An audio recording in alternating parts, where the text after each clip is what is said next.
Science class 12th की complete book के सबसे इम्पोर्टेंट क्वेश्चन आंसर्स जो कि पेपर में आए हैं और आएंगे। ये जो क्वेश्चंस है ना, ये आपके सीबीएसई की पेपर में लास्ट ईयर भी आए थे, लास्ट टू लास्ट भी आए थे और अब भी इनके आने के बहुत चांसेस है। और इस वीडियो में तो ये अच्छे से एक्सप्लेन भी किए गए हैं। साथ ही साथ पहली बार मेरे चैनल पे मैंने बोथ मीडियम्स के लिए वीडियो बनाई है कि अगर आप हिंदी मीडियम से हो या इंग्लिश मीडियम से हो, आप दोनों को अच्छे से समझ आएगा। आप दोनों के लिए एक बहुत ही बढ़िया आंसर प्रिपेयर हो जाएगा। और इसके अंदर हम पूरी बुक कंप्लीट करने वाले हैं जो कि आपकी है politics in India since independence. So hello everyone, welcome back to my channel humanities family. तो जैसे कि आप जानते हैं, आज हम करने वाले political science book number 2 politics in India since independence के 100% मोस्ट इंपॉर्टेंट क्वेश्चन आंसर्स, वो भी जो है बोथ मीडियम में। अगर आपने अभी तक मेरे चैनल को सब्सक्राइब नहीं किया तो सब्सक्राइब कर दो, क्योंकि मेरे एनालिसिस के अकॉर्डिंग सिर्फ और सिर्फ 13% ऑफ जो व्यूअर है वो चैनल को सब्सक्राइब करते हैं, जिसमें से 86% जो है वो चैनल को सब्सक्राइब नहीं करते हैं। तो प्लीज़ अगर आपको वीडियो अच्छी लग रही है तो चैनल को सब्सक्राइब कर देना। आई एम प्रिटी श्योर कि आपको ये जो है आपकी पढ़ाई में बहुत ही ज़्यादा हेल्प करने वाली है। मैं ट्राई करती हूँ सिंपलेस्ट वे में जो है मैं चैप्टर को एक्सप्लेन कर दूँ, कम से कम टाइम लूँ, क्योंकि हम सबको पता है टाइम इज़ वेरी इंपॉर्टेंट। और मेरी फ़िलहाल हाल ही में तबीयत ठीक नहीं है, जिस वजह से वीडियो डिले हो रही थी। बट नाउ आज मैं रिकॉर्ड करूँ 17 को, तो अभी सिर्फ 1 महीना भी नहीं बचा और अब मैं और ज़्यादा प्रोक्रेस्टिनेट नहीं कर सकती इस चीज़ को। So now without wasting your time let's get started. तो पहले बात करते हैं चैप्टर 1, जिसका नाम है चैलेंजेस ऑफ नेशन बिल्डिंग। नाम से ही पता चल रहा है कि इंडिपेंडेंस के बाद जो जो चैलेंजेस आए हमारे देश को फिर से पूरा एक नेशन बनाने में, ब्रदरहुड की भावना लाने में, वो क्या क्या थे। तो क्वेश्चन नंबर 1, रीज़न बताओ, क्या रीज़न थे, व्हाट वर द रीज़न जो जवाहरलाल नेहरू ने इंडिया को एक सेक्युलर स्टेट रखा था, और क्या ये रीज़न सिर्फ और सिर्फ एथिकल और सेंटिमेंटल भावनाओं को ध्यान में रख के थे। तो I strongly believe and it is that कि जवाहरलाल नेहरू जी जो थे वो चाहते थे कि इंडिया को अगर सर्वाइव करना है एज अ नेशन तो उसको सेक्युलर बनना ही पड़ेगा। क्यों? फर्स्ट पॉइंट, क्योंकि इंडिया में बहुत ही ज़्यादा रिलीजियस डाइवर्सिटी है, अलग अलग धर्म के लोग यहाँ पे रहते हैं, और अगर किसी एक धर्म को ज़्यादा भाव दिया जाएगा तो बाकी धर्म जो है वो माइनॉरिटी में जो है वो अपने आप को अनसिक्योर और अंडर डोमिनेंस फील करेंगे, और जिससे कि वो नेशनल यूनिटी पे अच्छा नहीं होगा। इक्वालिटी होनी चाहिए हर सिटीज़न की। साथ ही साथ पार्टीशन हुआ था 1947 में, पाकिस्तान बढ़ गया था, बहुत ही ज़्यादा वॉयलेंस हुई थी, मैसिव मारकटाई हुई थी बहुत ज़्यादा। तो नेहरू जी को ऐसा लगता था कि सेक्युलर स्टेट अभी होना बहुत ही ज़्यादा नेसेसरी है, ताकि अब जो ये कम्युनल वायलेंस चल रहे हैं, कॉन्फ्लिक्ट्स चल रहे हैं, जो लड़ाई दंगे चल रहे हैं, ये ना हो।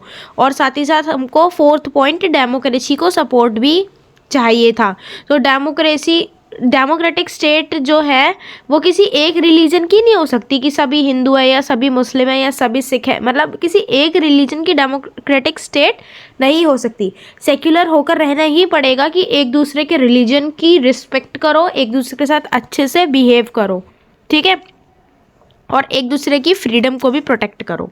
तो ये जो रीज़न है ये बिल्कुल भी एथिकल या सेंटिमेंटल नहीं है, बल्कि ये एक बहुत ही ज़्यादा प्रैक्टिकल रीज़न है, प्रैक्टिकल एंड पॉलिटिकल, क्योंकि सेक्युलरिज्म जो है वो मेंटेन करके रखती है पॉलिटिकल स्टेबिलिटी को, नेशनल इंटीग्रेशन को और पीस को, शांति की भावना को। सेम क्वेश्चन का जो आंसर है ये हिंदी मीडियम में भी है। एक्सप्लेनेशन इसकी वही रही होगी जो अभी मैंने एक्सप्लेन किया। आई होप आपको क्लियर हो गया होगा। पॉइंट इसके रहेंगे कि भारत की धार्मिक विविधता, नागरिकों की समानता, विभाजन से मिली सीख और लोकतंत्र की मजबूती। नेक्स्ट क्वेश्चन आपका है कि 2 मेजर डिफरेंस बताओ चैलेंजेस ऑफ नेशनल बिल्डिंग के, जो कि ईस्टर्न और वेस्टर्न रीजन जो था इंडिया का उन्होंने फेस किया। तो प्रॉब्लम जो वेस्टर्न इंडिया ने फेस करी वो ये थी कि इंटीग्रेशन ऑफ प्रिंसली स्टेट। पहले जो है प्रिंसली स्टेट हुआ करती थी इंडिया, 565 समथिंग प्रिंसली स्टेट में डिवाइड हो रखा था, रजवाड़े बन रखे थे जिसको बोलते हैं रजवाड़े। तो अब जो है उनको इकट्ठा लाना था, एक टेरिटरी बाउंड्रीज बनानी थी स्टेट्स की। तो ये जो है वेस्टर्न इंडिया ने बहुत चैलेंजेस फेस करे कि कैसे हम जो है उन रजवाड़ों को इकट्ठा करके एक ही स्टेट बनाए, क्योंकि रजवाड़ों के जो राजा थे वो अनविलिंग थे, वो नहीं चाहते थे कि हम इंडिया का पार्ट बने। ऐसे ही जो हमारी ईस्टर्न इंडिया थी उन्होंने फेस किया चैलेंज ऑफ पार्टीशन, कि वहाँ पे जो है पार्टीशन हो रहा था, बंटवारा हो गया था, है ना, लोग बहुत सारे लोग जो है वो माइग्रेट कर रहे थे। टाइप ऑफ चैलेंजेस की बात करें तो जो वेस्टर्न इंडिया है उन्होंने फेस किया था पॉलिटिकल चैलेंज उनकी टेरिटरी को लेकर, और जो ईस्ट इंडिया है उन्होंने फेस किया था सोशल और ह्यूमैनिटेरियन चैलेंज, क्योंकि पार्टीशन हो रहा था।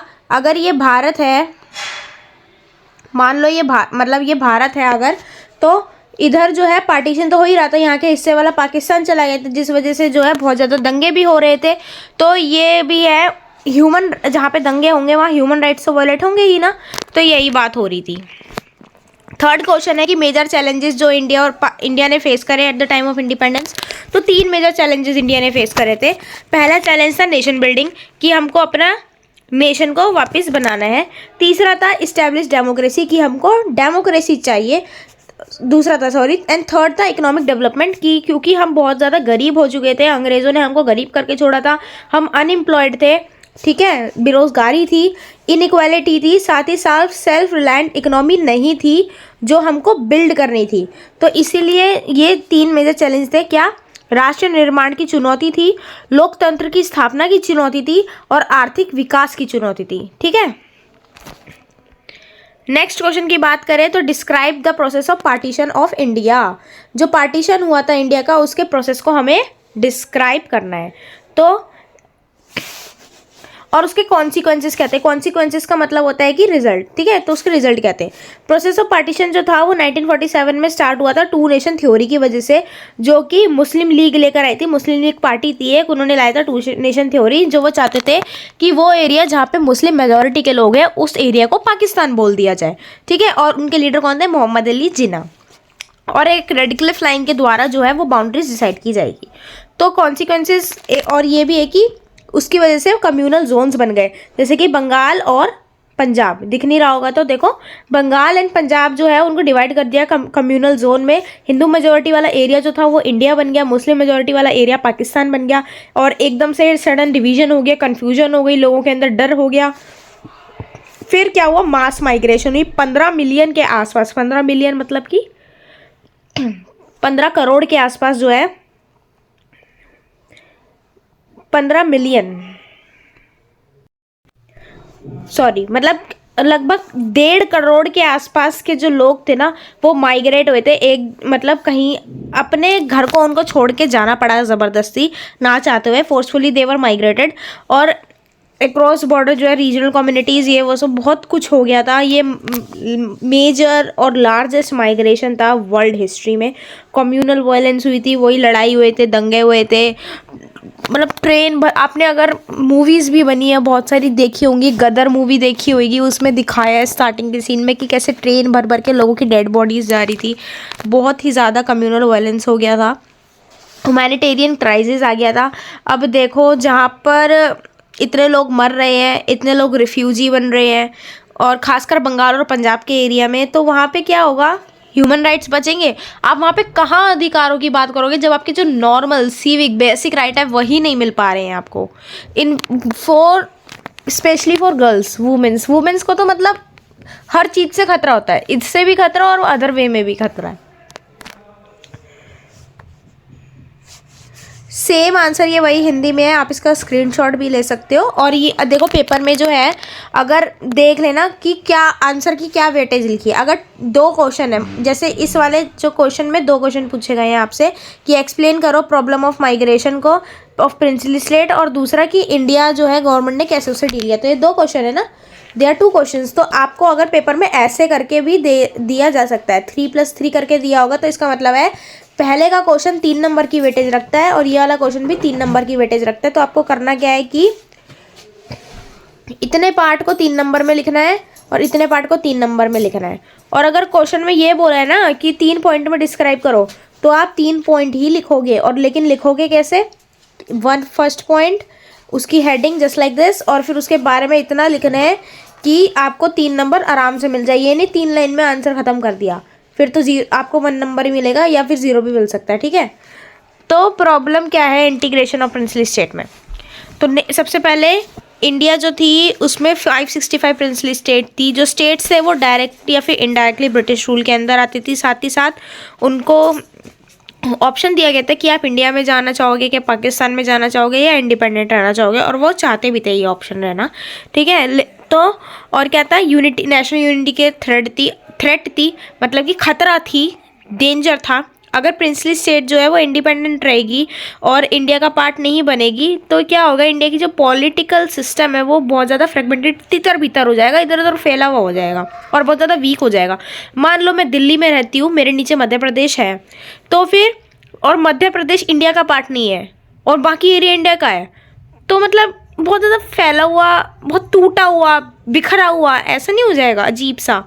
तो ये चीज़ तो नहीं चाहते थे ना हम। एग्जाम्पल दिया था मैंने, रियलिटी से इसका कोई संबंध नहीं है। और गवर्नमेंट की फिर गवर्नमेंट ने क्या अप्रोच लगाई कि इस चीज़ को ठीक करें हम, तो गवर्नमेंट ने एक अपने लीडर को भेजा, इनका नाम था सरदार वल्लभ भाई पटेल। तो इन्होंने क्या करा, ये हर प्रिंसली स्टेट में गए, उनके राजाओं से बात करी, उनसे इंस्ट्रूमेंट ऑफ असेशन साइन कराया कि आप इंडिया का पार्ट बन के रहोगे, और अगर नहीं बन के रहोगे तो फिर आप एक स्टैंड स्टिल एग्रीमेंट साइन करेंगे कि अभी ना हम इंडिया के पार्ट है ना हम पाकिस्तान के पार्ट हैं। और कुछ टाइम बाद वो इंडिया में ही मतलब कुछ टाइम बाद आपको टाइम दिया जाएगा, उसके बाद आप इंडिया में आ सकते हैं, आना चाहे तो। फिर उसके बाद गवर्नमेंट ने जो है ऐसा किया, और काफ़ी सारी स्टेट्स जिन्होंने मना भी किया था कि हम नहीं करेंगे, जैसे हैदराबाद हो गई, कश्मीर हो गया, है ना, और भी काफ़ी सारी स्टेट्स थी जिन्होंने मना किया। लेकिन फिर सरदार वल्लभ भाई पटेल ने जो है धीरे धीरे सबकी रजामंदी ली, और हैदराबाद में तो के जो रूलर्स थे उन्होंने तो इंडिया ज्वाइन करने से साफ मना ही कर दिया था। वहाँ के सिटीजन और उसके रूलर्स के बीच में जो है लड़ाई झड़प भी हुई थी बहुत ज़्यादा, जिसकी वजह से ऑपरेशन पोलो चलाया गया था 1948 में। अगर चैप्टर नहीं पढ़ा तो आप एक बार पढ़ भी सकते हो उस चैप्टर को अच्छे से, और जानने के लिए इसके बारे में। इसके ऊपर काफ़ी अच्छा आपका जो है पॉइंट आ सकता है, और उसके लिए वीडियो आपको साइड में लिंक आ रहा होगा, उस पर क्लिक करके देख सकते हैं, या फिर प्ले लिस्ट में चेक कर सकते हैं। आउटकम्स यही रहे कि प्रिंसली स्टेट ज्वाइन हो गई थी। तो 6th क्वेश्चन है कि रीऑर्गेनाइजेशन ऑफ स्टेट नेसेसरी क्यों था। तो स्टेट्स के लिए रीऑर्गेनाइजेशन मतलब स्टेट को ऑर्गेनाइज करके रखना अच्छे से, वो तो ज़रूरी था। और इसने कैसे कंट्रीब्यूट किया, तो पुनर्गठन मतलब कि रीऑर्गेनाइजेशन की आवश्यकता, नीड फॉर रीऑर्गेनाइजेशन।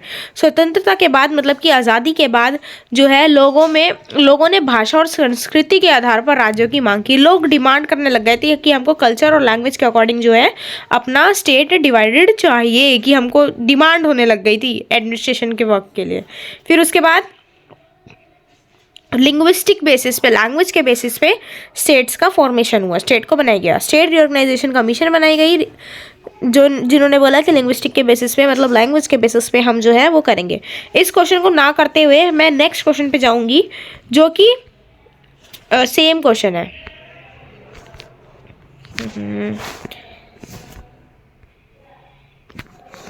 ठीक है, तो ये भी सेम क्वेश्चन है बिल्कुल एग्जैक्ट। ये बहुत ही ज़्यादा मैंने ब्रॉड टर्म में लिखा हुआ है, छोटे में पहले है, ये बड़े टर्म में है। इसका आंसर 8 नंबर में आराम से, कि explain the need for linguistic reorganisation in India. Linguistic basis पे क्या जरूरत थी और कैसे कंट्रीब्यूट किया इसने नेशनल यूनिटी में। तो पढ़ लिया कि लिंग्विस्टिक बेसिस पे जो है वो डिमांड होने लग गई थी, भाषा के आधार पर डिमांड होने लग गई थी स्टेट की डिवाइड होने की। साथ ही साथ लोगों को ये फियर था कि डिसइंटीग्रेट हो जाएंगे हमको वो लोग अलग हो जाएंगे। बहुत से लीडर्स बहुत से लीडर को ये लग रहा था कि अगर हम भाषा के आधार पे स्टेट का विभाजन कर देंगे, स्टेट को डिवाइड कर देंगे, so it will lead to मतलब वो अलग हो जाएंगे, बिल्कुल भी वो इंडिया के अंदर इंटीग्रेट होकर नहीं रहेंगे, वो अलग हो जाएंगे। यूनिटी नहीं रहेगी, एकता नहीं रहेगी, रीजनलिज्म जो है वो इनकरेज हो जाएगा उससे। ठीक है, मतलब कि रीजन करेंगे। जैसे कि मैं आपको बताऊं, जैसे रिसेंट टाइम महाराष्ट्र में चल रहा है, मैंने सुना था और न्यूज़ भी देखी थी, जैसे कि वहाँ पे लोग ऐसे करते हैं कि आप मराठी स्पीकिंग हो कि नॉन मराठी स्पीकिंग हो, तो वो एक रीजनलिज्म वाली चीज़ जो आ जाती है ना, which is also danger for the unity of India. तो ये प्रॉब्लम ना आए, ये फियर था लोगों के, बहुत से लीडरों के दिमाग में। अब रोल ऑफ पोटी श्रीरामुल्लू क्या था, तो ये जो थे एक ये तेलुगु स्पीकिंग स्टेट की डिमांड कर रहे थे। इन्होंने जो है अनडेफिनाइट हंगर वाला फास्ट रखा था कि खाना नहीं खाएंगे जब तक आप स्टेट को नहीं डिवाइड कर देते। आंदोलन किया था इन्होंने, प्रोटेस्ट किया था, और ये इनकी डेथ हो गई थी 1952 में, जिससे पहली स्टेट क्रिएशन हुई थी, जो कि था आंध्र प्रदेश, इस वाले इंसिडेंट ने बताया था कि कितना सीरियस है लिंग्विस्टिक बेसिस पे, लिंग्विस्टिक डिमांड कितनी सीरियस है। स्टेट रीऑर्गेनाइजेशन कमीशन बनी, स्टेट रीऑर्गेनाइजेशन एक्ट आया 1956 में, ठीक है, जिसको स्टेट, ये हो क्यों नहीं रहा,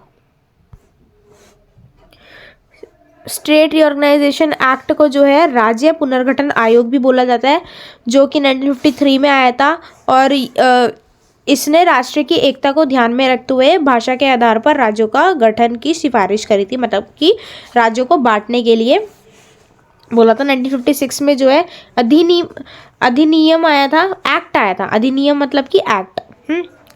कंट्रीब्यूशन ऑफ नेशनल यूनिटी, तो इसने कैसे कंट्रीब्यूट किया नेशनल यूनिटी में?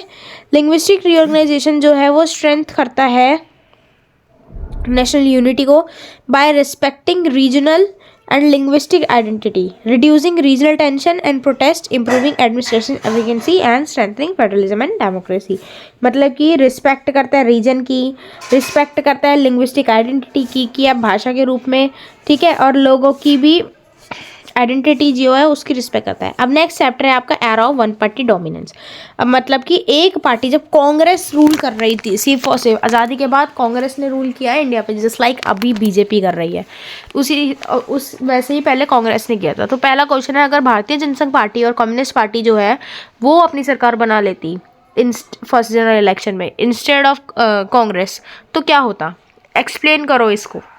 तो अगर भारतीय जनसंघ पार्टी और कम्युनिस्ट पार्टी अपनी सरकार बना लेती फर्स्ट जनरल इलेक्शन में, तो उनकी पॉलिसी कुछ इस प्रकार होती। भारतीय जनसंघ पार्टी जो है वो स्ट्रॉन्ग एम्फेसाइज करती है हिंदू नेशनलिज्म के ऊपर, वो हिंदू नेशनलिज्म को सपोर्ट करती है, साथ ही साथ प्रमोट करती है इंडिया को as a Hindu nation. Congress की तरह वो सेक्युलरिज्म की तरफ नहीं जाती, ठीक है। वो एक यूनिफॉर्म सिविल कोड फॉलो करती सभी सिटीजन्स के लिए, कांग्रेस की तरह वो एक रिलीजियस डाइवर्सिटी को फॉलो नहीं किया जाता। जो भारतीय जनसंघ पार्टी है वो सेंट्रलाइज्ड नेशनल यूनिटी रखती, सेंटर की ज़्यादा पावर रखती, सपोर्ट करती सेंट्रल अथॉरिटी को, जो कि रीजनल और लिंग्विस्टिक आइडेंटिटी के लिए थोड़ा खतरा हो सकता था। पॉलिसीज़ की बात करें अंडर कम्युनिस्ट पार्टी, तो कम्युनिस्ट पार्टी जो है वो आइडियोलॉजी रखती है आपकी उसकी कम्युनिस्ट सोशलिस्ट सिस्टम की, सॉरी। तो सोशलिस्ट में क्या होता है, सब कुछ स्टेट के होता है, मतलब कि सब कुछ गवर्नमेंट का होता है। तो वो चाहती कि सब कुछ जो है वो गवर्नमेंट ही संभाले, वो सरकारी चीज़ों पे ज़्यादा ध्यान देती, इंडस्ट्री हो, लैंड हो, या फिर ओनरशिप हो, कुछ भी। तो प्राइवेट ओनरशिप तो वो ख़त्म ही कर देती या बिल्कुल भी कम ही कर देती वो कम्युनिस्ट पार्टी। साथ ही साथ वो पीजेंट्स के लिए, वर्कर्स के लिए, लेबर राइट्स के लिए, इन सब की बात करती, ना कि कांग्रेस की तरह मिक्सड इकोनॉमी की बात करती। क्लोज़र रिलेशन बना के चलती वो कम्युनिस्ट कंट्री से, सोशलिस्ट कंट्री से, जैसे चाइना हो गया, इन सब से ना, रशिया हो गया, जो मतलब यूएसएसआर, सॉरी, इन सब से वो एक क्लोज रिलेशन बना के चलती। सेम चीज़ हिंदी में लिखी है। हिंदी में जो है शॉर्ट पॉइंट इसलिए क्योंकि मैंने हेडिंग्स पे और एक्सप्लेनेशन हेडिंग्स पे ज़्यादा ध्यान दिया है, क्योंकि एक्सप्लेन तो मैं आपको ऑलरेडी कर रही हूँ, आप उसको बना के लिख सकते हो। जब तक आप आंसर अपने वर्ड्स में नहीं लिखोगे, इट विल नॉट फॉर्म अच्छे से and you will not remember अच्छे से। तो अपने साथ कॉपी पेन लेके बैठिए और नोट भी करिए। सेकंड है कि किस सेंस में आपको लगता है कांग्रेस की जो आइडियोलॉजी है वो एक कोलिजन है, मतलब कि संगठन है। In what sense was the Congress an ideological collision?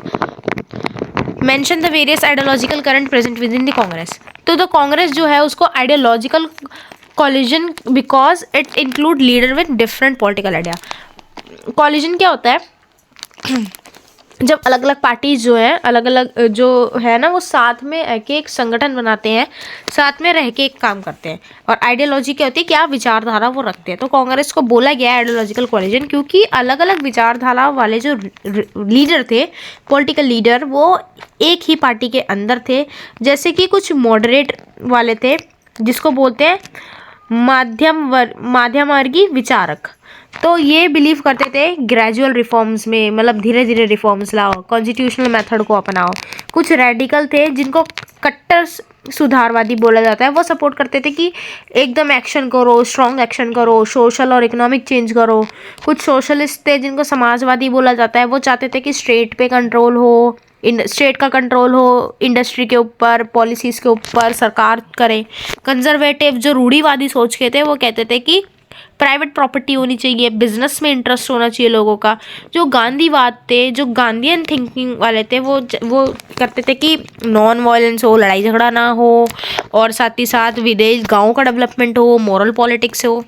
ठीक है। थर्ड क्वेश्चन की did the prevalence of one party dominance system adversely affect the democratic nature of Indian politics, मतलब कि क्या जो सिंगल पार्टी राज कर रही है वो वाला सिस्टम डेमोक्रेसी के लिए खतरा था इंडियन पॉलिटिक्स में? एक्सप्लेन करो। तो नहीं, no, one party dominance system जो है वो इंडिया के लिए कोई हार्म नहीं था इंडिया के डेमोक्रेसी पे। उसके लिए रीज़न ये है कि फ्री एंड फेयर इलेक्शन तो होते थे, ऐसा नहीं था कि इलेक्शन नहीं हुए, इलेक्शन तो होते थे, और इलेक्शन में जो है ओपोजिशन भी प्रेजेंट होती थी।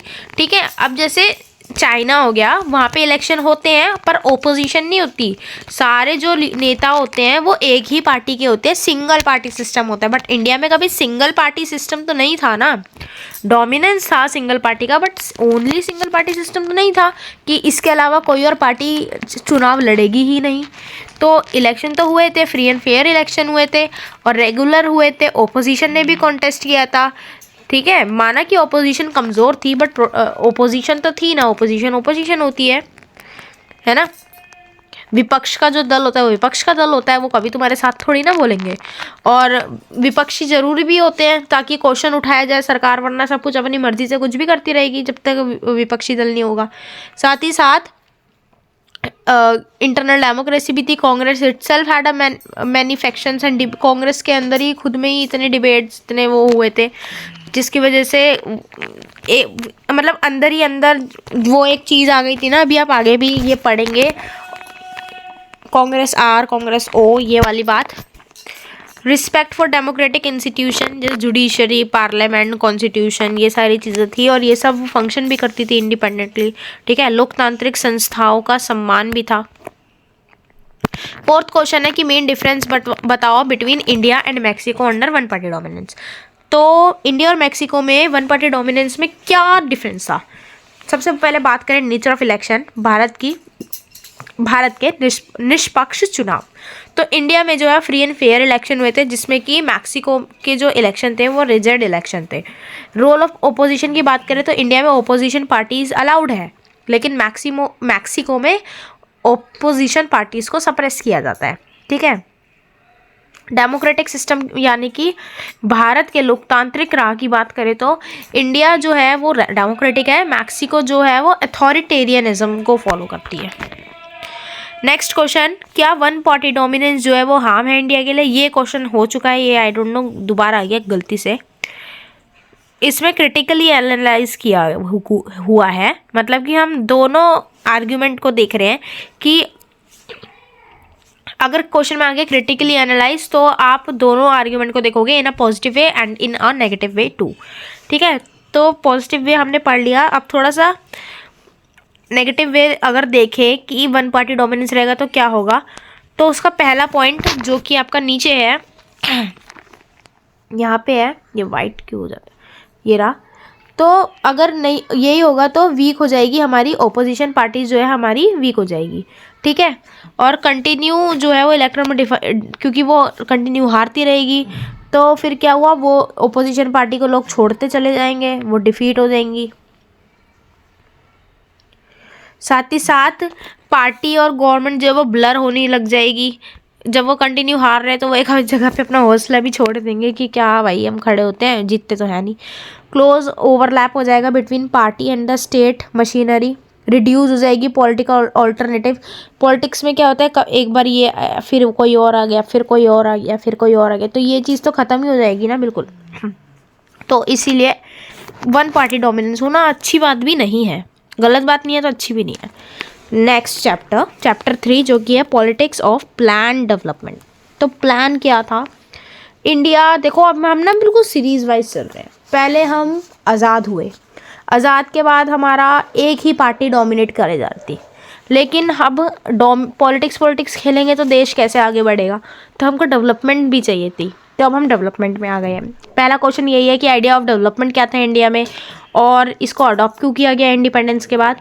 तो जो प्लान डेवलपमेंट थी ना, इसका मतलब था कि हमको कोई इकोनॉमिक एंड सोशल डेवलपमेंट करनी है थ्रू गवर्नमेंट प्लानिंग। हमको सोशली भी लोगों को मतलब लोगों को भी डेवलपमेंट करना है और पैसे भी चाहिए भाई, हम गरीब हो चुके हैं, हम अनएम्प्लॉयड हैं, हम बेरोज़गार हैं, तो गवर्नमेंट की प्लानिंग इसके लिए बहुत ज़्यादा ज़रूरी थी। Rather than living everything to the free market in the system, government ने सेट किया कुछ गोल्स, कुछ प्रायोरिटीज़ फिक्स करी, डिसाइड किया कि हम कौन से रिसोर्सेज को कहाँ पे यूज़ करेंगे, और वो सब इन्होंने किया under 5 year plan. 5 year plan आया, मतलब कि एक प्लान पे 5 साल काम चलेगा, क्योंकि वो 5 ईयर प्लान था ना। तो प्लान को इंडिया में अडॉप्ट क्यों किया गया? पहला पॉइंट, कॉलोनियल थे हम जो थे अंग्रेज़ों के गुलाम रह रहे थे, अंग्रेज़ों ने अपनी कॉलोनीज़ बना रखी थी, तो जिस वजह से हम बैकवर्ड हो गए थे। इस टाइम पे जो है बहुत ज़्यादा इकोनॉमिकली वीक थे हम, क्योंकि हम ब्रिटिश रूल में थे, गरीबी थी, अनएम्प्लॉयड थी, लो इंडस्ट्रियल ग्रोथ थी, लैक ऑफ इंफ्रास्ट्रक्चर था। ठीक है। सेकंड पॉइंट, इकोनॉमिक ग्रोथ की बहुत ही ज़्यादा ज़रूरत थी सोशल जस्टिस के साथ साथ।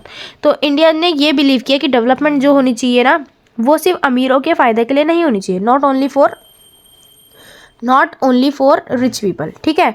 प्लान डेवलपमेंट जो है वो एम करती है टू रिड्यूस पॉवर्टी को रिड्यूस करने के लिए, इक्वालिटी बनाए रखने के लिए, साथ ही साथ रीजनल इम्बैलेंस जो है उसको ख़त्म करने के लिए। Role of state and development क्या था? प्राइवेट सेक्टर जो है वो सिर्फ कैपेबल नहीं है ऑफ डेवलपिंग हैवी इंडस्ट्री और इंफ्रास्ट्रक्चर, देयरफॉर स्टेट भी जो है कुछ रिस्पॉन्सिबिलिटी लेगी। स्टील, पावर, रेलवे, उन्होंने मतलब कुछ डिवाइड कर दिया था कि ये नहीं है कि सब कुछ जो है प्राइवेट सेक्टर कर रहा है, ये नहीं है सब कुछ गवर्नमेंट सेक्टर ही कर रहा है। जैसे पावर हो गई, रेल हो गई, डैम्स हो गई, ये सारी चीज़ें जो है वो गवर्नमेंट सेक्टर करेगा, बाकी प्राइवेट सेक्टर करेगा, ऐसे कर दिया था। ठीक है। और सेल्फ रिलायंस, इंडिया जो है वो आत्मनिर्भर बनेगा, अपनी खुद बनाएगा, सुई से लेके वही तक खुद, जैसे चाइना ने किया था ना, वो उन्होंने सब कुछ खुद बनाते थे वो, जस्ट लाइक दैट इंडिया भी अपना खुद बनाएगा और खुद मतलब जो है इंडियन गुड्स को ज़्यादा प्रमोट किया जाएगा, ये वाली चीज़ थी। सेम जो है आंसर हिंदी में नियोजित लिखा हुआ है यहाँ पर।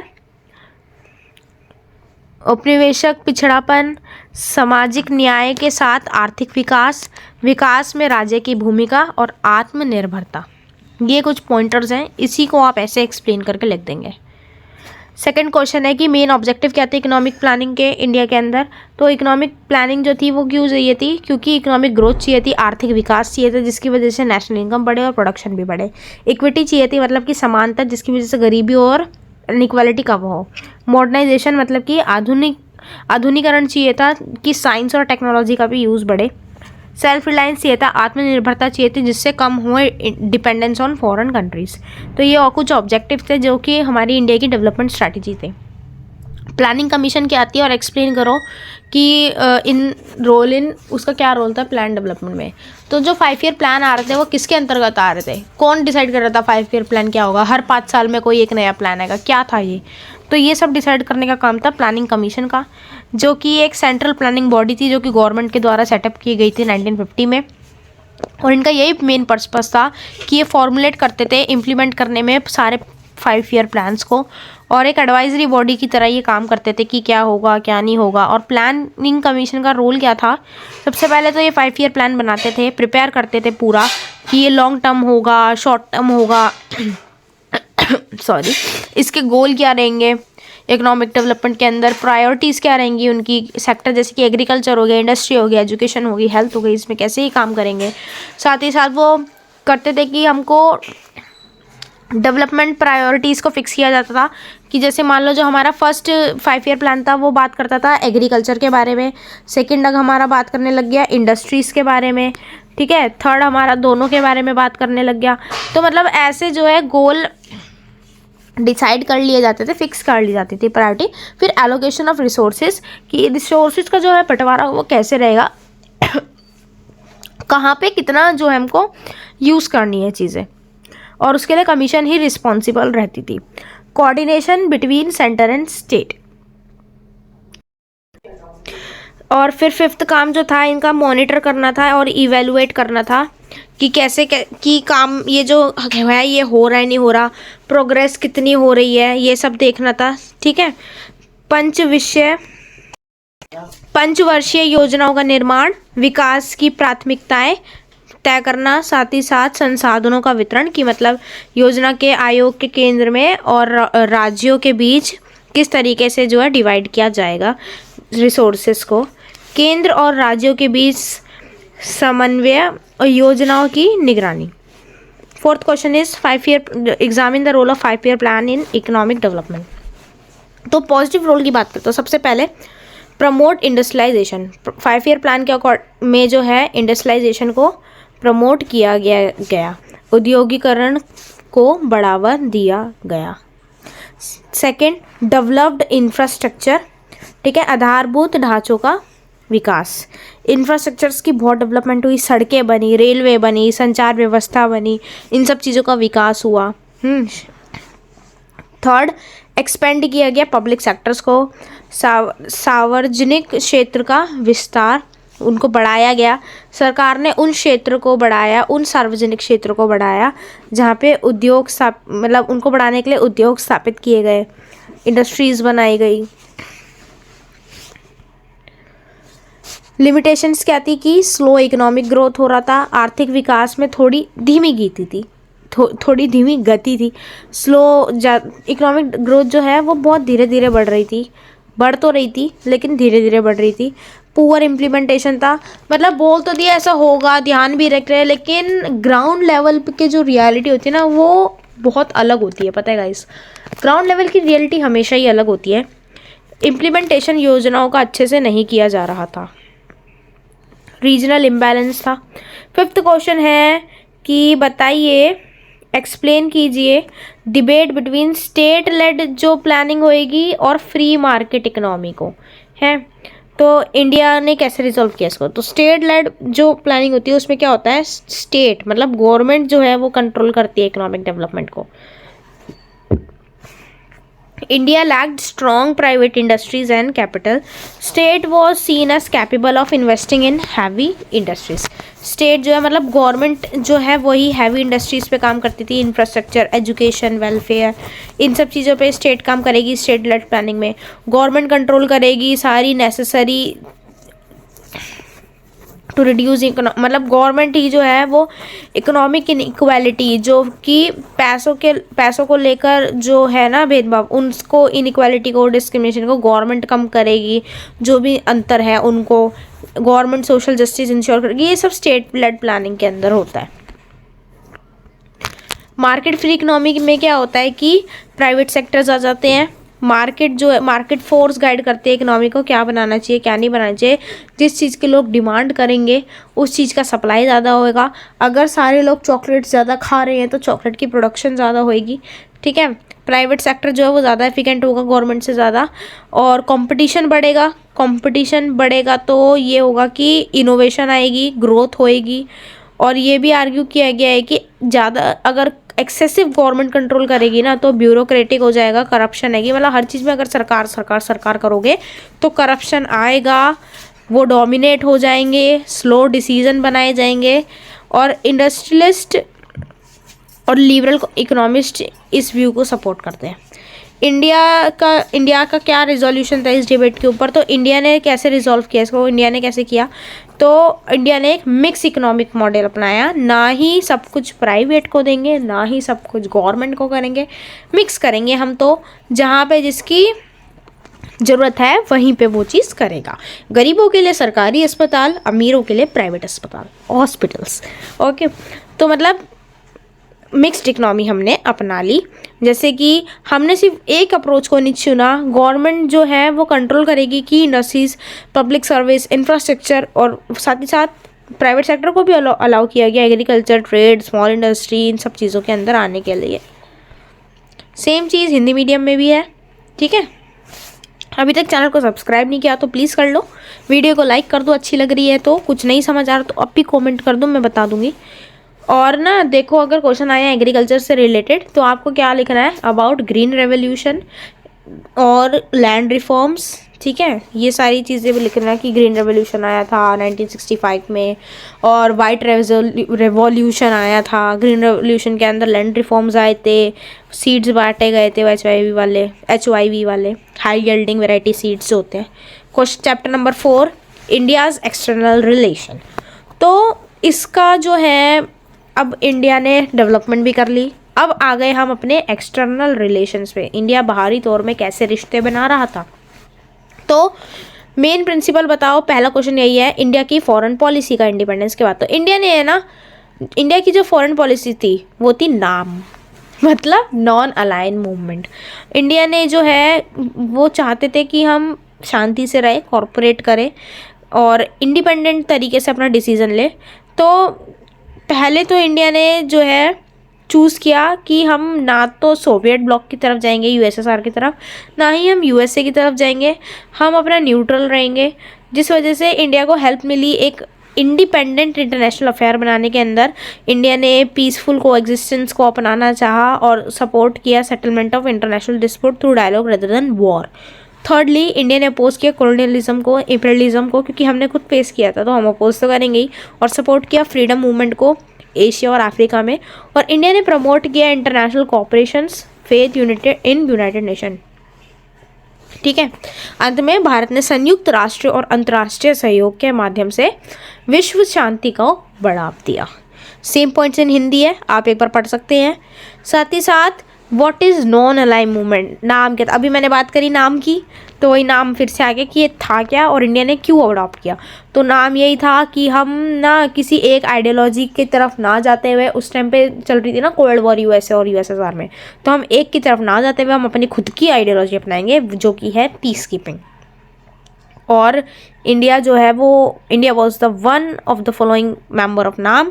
इंडिया ने अडॉप्ट किया नाम ताकि वो प्रोटेक्ट कर सके अपनी न्यूली जो हमने आज़ादी लिया उसको, और अवॉइड करें हम मिलिट्री अलायंस को, और फोकस करें हम इंटरनल डेवलपमेंट पे। और इंडिया ये भी चाहता था कि पीस बनाए रखें हम, ग्लोबल कॉन्फ्लिक्ट ना हो। India foreign policy was based on principle of peace corporation, yet India fought war. देखो, एक तरफ कह रहे इंडिया की जो फॉरेन पॉलिसी थी वो तो शांति का प्रतीक है, कॉर्पोरेशन का है, और दूसरी तरफ इंडिया ने 1962 और 71 में लड़ाइयाँ लड़ ली, वॉर हो गई। तो आपको क्या लगता है कि क्या फेलियर था इंडिया की फॉरेन पॉलिसी का और ये रिजल्ट था किसी इंटरनेशनल सिचुएशन का? तो अपने आंसर को सपोर्ट दो। तो इंडिया, इसको मैं ये बोलना चाहूँगी, इंडिया की जो फॉरेन पॉलिसी थी, मैं नहीं मतलब आपकी बुक बोलना चाहेगी कि इंडिया की जो फॉरेन पॉलिसी थी ना वो थी कि वो इंडिपेंडेंट थी और क्लियरली गाइड करती थी कि हम नॉन अलाइनमेंट को चुनेंगे, मतलब कि हम किसी एक उसकी तरफ नहीं जाएंगे, कि हम किसी एक राज्य की तरफ जो है नहीं जाएंगे, यूएसए एंड यूएसएसआर की तरफ की। और साथ ही साथ इंडिया ने अडॉप्ट किया नॉन अलाइन मूवमेंट को to protect newly born independent, avoid करना था उनको मिलिट्री अलायंस और फोकस करना था उनको इंटरनेशनल डेवलपमेंट पे इंडिया की। क्या हो रहा है ये? ओके।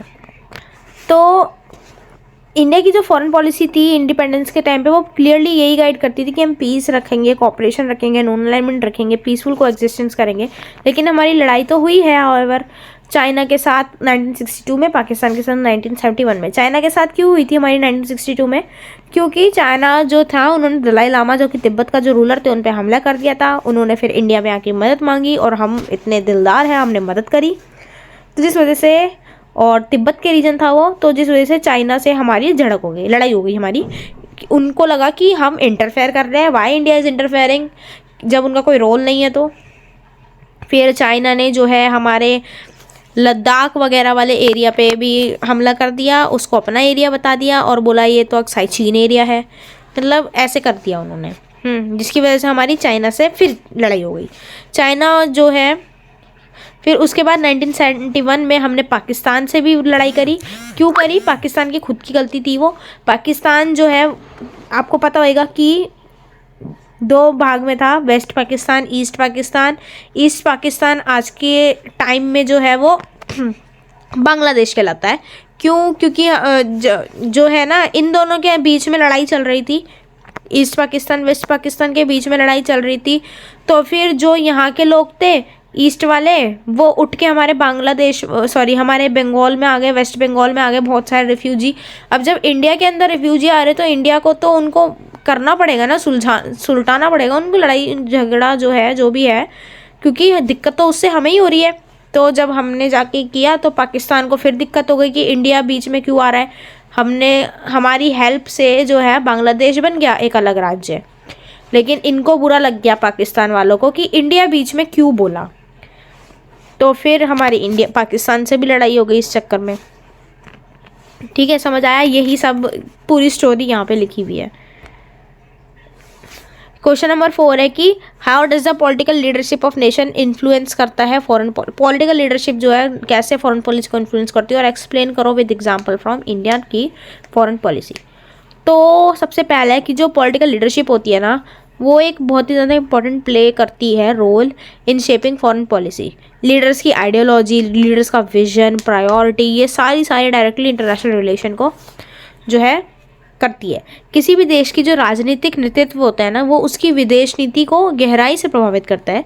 नेताओं की विचारधारा, दृष्टिकोण और उनकी जो प्राथमिकताएं हैं अंतर्राष्ट्रीय अंतर्राष्ट्रीय संबंधों को दिशा देती है। ठीक है, जैसे इंडिया में जो जवाहरलाल नेहरू हैं, उनकी जो आइडियोलॉजी है, उनकी जो नेतृत्व भूमि है, वो बहुत ही ज़्यादा इम्पोर्टेंट रही है, महत्वपूर्ण रही है। जैसे उन्होंने शांति या फिर गुटनिरपेक्षता जिसको कहते हैं हम, स्ट्रांगली शेप किया उन्होंने। नेहरू जी की जो लीडरशिप थी, उन्होंने स्ट्रांगली शेप किया फॉरेन पॉलिसी को अर्ली ईयर्स में।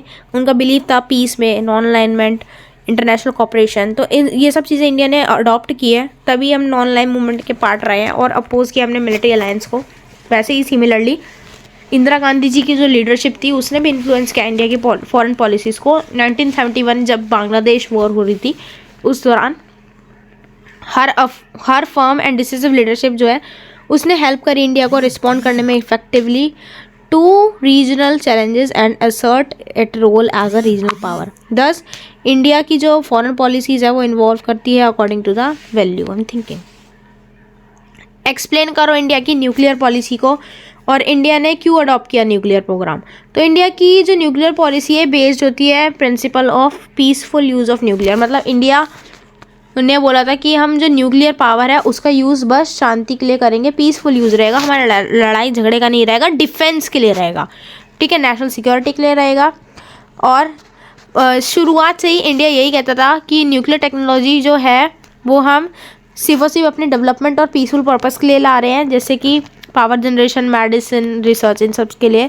हाउएवर इंडिया की जो सिक्योरिटी इन्वायरमेंट है वो कंपील्ड होती है to a develop nuclear program. India ने फेस किया न्यूक्लियर थ्रेट। इंडिया को जो है न्यूक्लियर थ्रेट मतलब कि न्यूक्लियर के लेकर धमकी मिलती रही है नेबरिंग कंट्रीज से, और सिक्योरिटी चैलेंजेस रहे हैं बहुत ज़्यादा ना। 1962 की वॉर के बाद जो हमारी चाइना से हुई थी, चाइना डेवलप्ड है, तो वहाँ से हमें न्यूक्लियर की धमकी मिल रही थी। ठीक है, जिसकी वजह से ऐसी सिचुएशन ने बहुत ही ज़्यादा ज़रूरी कर दिया हमारे लोगों के लिए कि हम अपनी नेशनल सिक्योरिटी पे काम करें।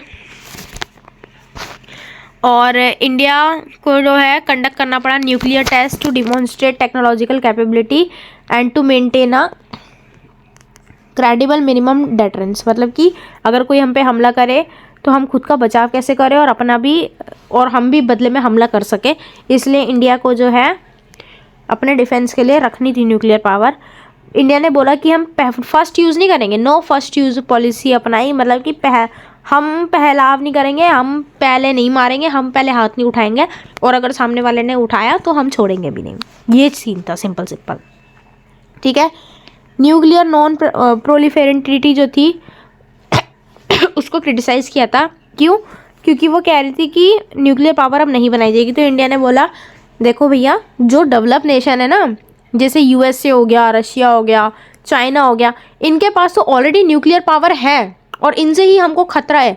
तो जब इनके पास न्यूक्लियर पावर है तो तब तुम कह रहे हो कि अब कोई न्यूक्लियर पावर नहीं बनाएगा, और जिन बेचारे देशों के पास नहीं है न्यूक्लियर पावर और उन्हीं को खतरा है, तुम उन्हीं को बनाने से मना कर रहे हो। तो ये तो सरासर क्या हुई, ये तो गलत बात हुई ना। तो उन्होंने बोला हम तो नहीं मानेंगे इसको, हम तो बनाएंगे न्यूक्लियर पावर, लेकिन हम अपने डेटरेंस के लिए, हम अपनी पीसफुल उसके लिए बनाएंगे, हम फर्स्ट यूज़ नहीं करेंगे। ठीक है, ये चीज़ थी। नेक्स्ट चैप्टर है आपका challenge to restoration of the Congress. अब देखो कांग्रेस में अब दिक्कत आने लग गई यहीं से। क्या दिक्कत आई? पहले तो कांग्रेस का डोमिनेंस रहा था ना, अब कांग्रेस में दिक्कत आने लगी। पहला क्वेश्चन, क्या मेजर चैलेंज है कांग्रेस पार्टी ने फेस करे आफ्टर 1967? तो 1967 के जो जनरल इलेक्शन थे ना, उसने कांग्रेस ने फेस किया सीरियस चैलेंज। पहली बार कांग्रेस जो है बहुत सारे स्टेटों में हार गई थी। ओपोजिशन पार्टी जीत अपनी सरकार बना रही थी पहली बार। इसने ये दिखाने लग गए थे कि कांग्रेस का जो अब डोमिनेंस है ना वो गिरने वाला है, वो कम हो रहा है भैया। एक मेजर चैलेंज ये था जो कि राइज हो गया था कांग्रेस के ऊपर, मतलब कांग्रेस में कि ओपोजिशन पार्टीज अब बढ़ रही थी, उनका कोलिशन हो रहा था, संगठन हो रहा था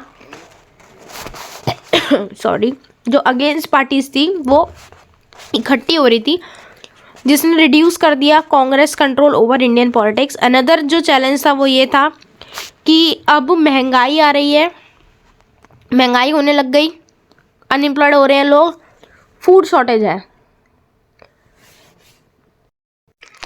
और साथ ही साथ कांग्रेस में जो है ये सब दिक्कतें तो आ ही रही थी देश में कि महंगाई हो गई, गरीबी है, अनएम्प्लॉयमेंट है, फूड शॉर्टेज है, खाने में दिक्कत है, पब्लिक डिससेटिस्फेक्शन होने लग गई। कांग्रेस अंदर ही अंदर जो है टूटने लग गया। कांग्रेस के लीडर्स में अंदर ही अंदर आपस में ही मुठभेड़ होने लग गई, ये भी एक रीज़न था। सेकंड क्वेश्चन है कि एक्सप्लेन करो significance of 1967 election Indian politics में, मतलब कि इंडियन पॉलिटिक्स में 1967 के जो जनरल इलेक्शन थे वो क्यों इंपॉर्टेंट थे। तो 67 में जो इलेक्शन हुए थे ना, उसने एक मार्क किया मेजर टर्निंग पॉइंट इंडिया की पॉलिटिक्स में, क्योंकि कांग्रेस पहली बार हारी थी बहुत सारी स्टेट्स में, ज़्यादातर साउथ की जो स्टेट्स थी, और जिस वजह से क्या हुआ, फॉर्मेशन होने लग गया नॉन कांग्रेस गवर्नमेंट का। इलेक्शन ने प्रूव किया कि इंडिया की जो डेमोक्रेसी है वो एक मैच्योर डेमोक्रेसी है, और वोटर जो है, वोट देने वाले जो बंदे हैं, उनकी जो विलिंग पावर है वो बहुत ज़्यादा मायने रखती है, और वो चेंज कर सकती है गवर्नमेंट को। और गवर्नमेंट चाह रही है, मतलब सॉरी, लोग चाह रहे हैं गवर्नमेंट चेंज करना, और इससे क्या हुआ, वन पार्टी डोमिनेंस एंड हो गया काफ़ी सारी स्टेट में, और स्ट्रेंथन हुआ कॉम्पिटिटिव पॉलिटिक्स इन इंडिया में। थर्ड क्वेश्चन है कौन से फैक्टर जो है वो इंदिरा गांधी की पॉपुलैरिटी को लेड करते हैं। इंदिरा गांधी एक पॉपुलर लीडर थी अर्ली 1970s में। तो कैसे? तो इंदिरा गांधी जो है एक बहुत ही ज़्यादा हाईली पॉपुलर लीडर बन गई due to a combination of economic, political and leadership related factors. कैसे? तो जो अपोजिशन लोग थे ना वो इंदिरा गांधी के लिए एक मुहिम चला रहे थे। क्या नारे लगाते थे? इंदिरा हटाओ, इंदिरा हटाओ, इंदिरा गांधी को हटाओ, इंदिरा हटाओ। तो इंदिरा गांधी जो थी वो थी दिमाग से स्मार्ट, तो उन्होंने क्या करा, इस इंदिरा हटाओ को कन्वर्ट कर दिया इनटू गरीबी हटाओ। अब वो नारे लगवा रही थी गरीबी हटाओ, गरीबी हटाओ, और उसके लिए उन्होंने प्रो पुअर और सोशलिस्ट पॉलिसी लाई कि हम नेशनलाइजेशन करेंगे, चीज़ों को सरकारी बनाएंगे। शुरुआत करी नेशनलाइजेशन ऑफ बैंक से, सरकारी बैंक बना दिए 1969 में। प्रीवी पर्स हटा दिया। वो क्या था, कुछ जो प्रिंसली स्टेट्स थी उनको जो है कुछ पावर्स दी गई थी अंडर प्रीवी पर्स, वो हटा दी। एम्फेसाइज किया उन्होंने लैंड रिफॉर्म पे, ठीक है, ये, और साथ ही साथ लोगों के वेलफेयर, गरीब लोगों के वेलफेयर के लिए वो काम करने लग गई, गरीबी हटाओ करते करते। और डायरेक्टली उसने मास ऑफ द पॉपुलेशन से अपील करी, specially rural and urban poor लोगों के लिए उन्होंने काम किया, जिस वजह से वो बहुत ही ज़्यादा पॉपुलर लीडर बन गई। अनदर इम्पॉर्टेंट फैक्टर ये है कि वो एक स्ट्रॉन्ग और डिसिसिव लीडरशिप वाली लेडी थी। और इंदिरा गांधी जी जो है उन्होंने प्रोजेक्ट चलाया था, प्रोजेक्टेड हरसेल्फ एज अ, वो उन्होंने अपने आप को ऐसे पोर्ट्रेट किया था कि वो एक ऐसी लीडर है जो बहुत ही ज़्यादा बोल्ड डिसीजन और इंडिपेंडेंट डिसीजन ले सकती है खुद से, बिना किसी की कंट्रोल के लिए। उनकी जो पॉपुलैरिटी थी वो बढ़ी क्योंकि फॉरेन पॉलिसी सक्सेस हुई, पर्टिकुलरली इंडिया का जो रोल था इन बांग्लादेश लिबरेशन वॉर, इंडिया की विक्ट्री हुई थी on the creation of Bangladesh. India, मैंने बताया था ना, इंडिया ने हेल्प करी थी बांग्लादेश को बनाने में, तो वो इंदिरा गांधी जी का ही टाइम था उस टाइम पे, वो थी प्राइम मिनिस्टर। दस इंदिरा गांधी की जो पॉपुलैरिटी थी 1970 में वो बेस्ड थी on mass oriented policies, leadership style and international achievements. और यही हिंदी में देखो, तो 1970 में शुरुआती वर्षों में जो है इंदिरा गांधी की सरकार को लोकप्रियता के पीछे आधारित राजनीति और नेतृत्व से जुड़ाव के कारण थे। सबसे महत्वपूर्ण कारण था कि गरीबी हितैषी, मतलब कि गरीबी हटाओ, और समाजवादी नीतियां, सोशलिस्ट वाली जो आइडियोलॉजी ला रही थी। दूसरा कारण था कि उनका मजबूत और निर्णायक नेतृत्व, कि वो इंडिपेंडेंट डिसीजन, स्ट्रॉन्ग डिसीजन लेने वाली लेडी थी। ठीक है। इसके अलावा 1971 में बांग्लादेश युद्ध और भारत की सफलता ने उनकी अंतर्राष्ट्रीय छवि को मजबूत किया और जनता का विश्वास बढ़ाया। फोर्थ क्वेश्चन कि बताओ सिंडिकेट क्या है। ये जो टर्म सुन रहे हैं हम कि सिंडिकेट व्हाट वाज दैट, और इसका क्या कॉन्टेक्स्ट है ये कांग्रेस में। तो सिंडिकेट उन रूलर्स को बोला जाता है जो कि सीनियर कांग्रेस लीडर होते हैं, मतलब कि जो कांग्रेस के जो है सीनियर लीडर्स हैं, जो अपनी पावर्स को एक्सरसाइज कर रहे हैं, कंट्रोल कर रहे हैं पार्टी को 1960s में। और मतलब इन शॉर्ट ये कुछ सीनियर लीडर हैं कांग्रेस पार्टी के। इसमें कुछ हैं जैसे कि के कामराज, एस निजालिंगप्पा, अतुल्य घोष एंड संजीव रेड्डी। सिंडिकेट जो है बहुत इंपॉर्टेंट रोल प्ले करते हैं पार्टी को ऑर्गेनाइज करने में, सिलेक्टिंग कैंडिडेट और डिसाइड करने में कि क्या कौन पोजीशन पर रहेगा लीडरशिप की। और ये एक it was instrumental in choosing Lal Bahadur Shastri and later Indira Gandhi as a prime minister. Syndicates ने डिसाइड किया था कि शास्त्री जी बनेंगे, और सिंडिकेट्स ने डिसाइड किया था कि इंदिरा गांधी बनेगी प्राइम मिनिस्टर। हाउएवर टाइम के साथ जो है सिंडिकेट ने ट्राई किया कंट्रोल करने का इंदिरा गांधी को, उनके डिसीजन को, जिसकी वजह से इंदिरा गांधी ने तो माना नहीं उनकी, तो जिसकी वजह से कॉन्फ्लिक्ट होने लग गए थे पार्टी के अंदर और खुद ही उनमें लड़ाइयाँ होने लग गई थी। लास्ट क्वेश्चन की डिस्कस करो मेजर इशू जो कि हुए थे, जिनकी वजह से कांग्रेस स्प्लिट हुई, कांग्रेस में दरार आनी शुरू हुई, कांग्रेस में जो है दरार आने लग गई थी 1969 में। तो क्या हुआ था, फॉर्मल स्प्लिट जो है पूरा, मतलब ओपनली बिल्कुल फॉर्मली कांग्रेस में स्प्लिट आया 1969 में, जो कि result of power struggle between Indira Gandhi and syndicate leader. अब ना प्रेसिडेंशियल इलेक्शन हुए थे 1969 में। ठीक है। जो सिंडिकेट थे वो सपोर्ट कर रहे थे एन संजीव रेड्डी को, और इंदिरा गांधी जो है वो सपोर्ट कर रही थी वीवी गिरी को एज अ इंडिपेंडेंट कैंडिडेट। दोनों में था कि सिंडिकेट्स की तरफ से, मतलब कि जो पुराने कांग्रेस के लीडर हैं उनकी तरफ से संजीव रेड्डी जो है वो बनेंगे, लेकिन इंदिरा गांधी वीवी गिरी को सपोर्ट कर रही थी। और इलेक्शन हुए इंदिरा गांधी, मतलब आपस में पार्टी में, और इंदिरा गांधी ने जो है ओपनली अपोज किया पार्टी के ऑफिशियल डिसीजन को, और वीवी गिरी जीत गए जो इंदिरा गांधी की तरफ से थे। तो इसकी वजह से क्या हुआ, कॉन्फ्लिक्ट जो है वो और भी ज़्यादा डीप हो गया, गहरा हो गया, डिफरेंस और भी ज़्यादा हो गए दोनों के बीच में। और लीडरशिप स्टाइल में इंदिरा गांधी जो है फेवर करती थी socialist and pro poor policies को, सिंडिकेट रिप्रेजेंट करते थे कंजर्वेटिव एंड ऑर्गेनाइजेशनल इंटरेस्ट को। सिंडिकेट अपने आप को कहते थे कि हमारी वजह से कांग्रेस है, हमारी वजह से ये पार्टी है, हमने खो ली है ये। तो वो अपने आप को कांग्रेस ओ बोलते थे कि वो ऑर्गेनाइजेशन है, वो एक टाइप से उन्होंने ऑर्गेनाइज किया है। और इंदिरा गांधी अपने आप को कांग्रेस वो आर बोला, उनको कांग्रेस आर बोला जाता था। ठीक है। तो यही तो था मेजर शिफ्ट होने लग गया कांग्रेस, यही था मेजर स्प्लिट ऑफ कांग्रेस।